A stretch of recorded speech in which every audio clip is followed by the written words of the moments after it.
1 in 8 women will be diagnosed with breast cancer in their lifetime. That's according to the Breast Cancer Prevention Partners organization. And breast cancer doesn't discriminate. It's rare, but the organization says among women younger than 45, breast cancer incidence is higher among black women than white women. Another important statistic, black women have a 31% breast cancer mortality rate, the highest of any other U.S. racial or ethnic group.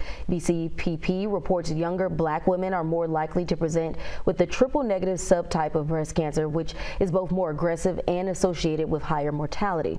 And joining me now is a 28-year-old Northeast Florida woman who is currently fighting stage 4 breast cancer. Jessica Florence, thank you so much for taking your time out with us to be with us tonight, and welcome to BNC. Thank you for having me.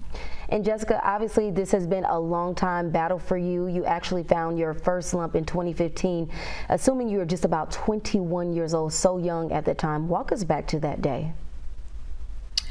So back in 2015, I was in school. At that time, when I discovered the lump, I wasn't really sure what it was. The first thing on my mind was not breast cancer, because when I thought of breast cancer, I'm thinking, women over 40. Being 21 and 22, you're not thinking about having any illness like that. When I discovered the lump, it wasn't that big. It was probably about the size of a gumball at that time. Wow. When I didn't want to say anything to my parents. I didn't want to say anything to my friends and family because I didn't want them to worry. So I'm going to speed up to later in that year. I got concerned because the lump was growing. I went to my annual checkup with my gynecologist, and I was expressing to her my concerns. I told her that there was a lump there. I had some pain, some swelling, some discharge coming from my right breast. Wow. And she told me that I was too young to have breast cancer, so she ruled it out.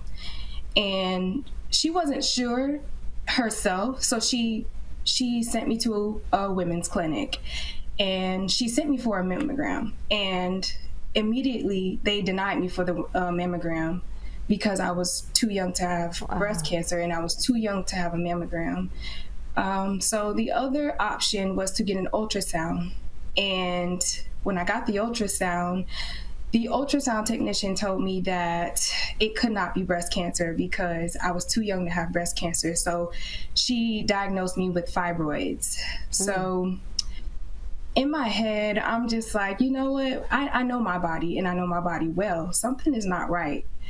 So some months pass and it's growing, and I see another physician. That physician tells me I'm too young to have breast cancer. And I feel like there should have been some type of protocol. I did my research. I went to Google. Google told me I had breast cancer, and they tell you not to try Google to search, for any sicknesses or illnesses. But you know what? Google told me I had breast cancer, so I went to get another opinion. Thankfully, my insurance changed at the time. I was able to be seen a little bit faster. So 2016, the lump is about the size of a golf ball. Wow.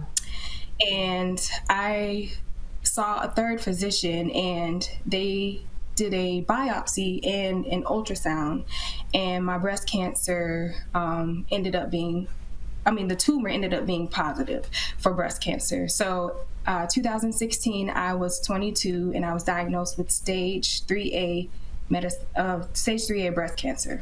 So it went from my right breast to my lymph nodes. Fast forward to 2020, one heck of a year, pandemic. I was just coming back from an internship, and during my internship, I had a headache every day for about that whole year. And I went to emergency. I was in and out of the emergency room. I kept getting diagnosed with a tension headache, and in the back of my mind, I knew something wasn't right. I was losing my vision, running into things. I was throwing up. I was very nauseous all the time, and still being diagnosed. I think I had about three to four emergency room visits, and I was still being diagnosed with tension headaches. And I tell my doctors, hey, or whoever I see, that's outside of, my doctors, I tell them I have a history of breast cancer, and I feel like it just flew over everyone's head. So And I fast guess forward. I want to ask you too, the fact that you had a doctor tell you that you were too young to even have breast cancer, and we're finding out that more and more people are being diagnosed at earlier ages, especially when it comes to Black women and young people of color. How detrimental was it to your health finding out so late? Well, sorry, it's so tough to, talk about it. Yeah. Well, I was very sick for a very long time, and I could have potentially died if I didn't advocate for myself.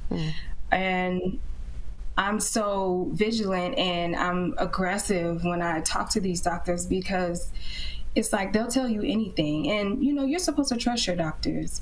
They have the credentials, they have the PhDs, and it's like I shouldn't have had to go outside of the doctors, to go online and do my own research to tell you what I had. Yeah, I understand it's definitely hard to talk about, and you've been in this fight for a while. I mean, right now you are suffering from cancer in the spine. Also, it spread to your brain and also your breast. Right now, what message would you want to send to other people who are currently fighting? I know you're undergoing treatment at the Mayo Clinic in Florida right now. What message would you want to send to people who are going through this same battle?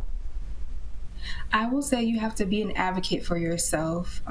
Don't be afraid to ask questions. And if you feel something isn't right with you, you need to get a second opinion. If that second opinion doesn't feel right to you, get a third and fourth. You have to do your self-checks.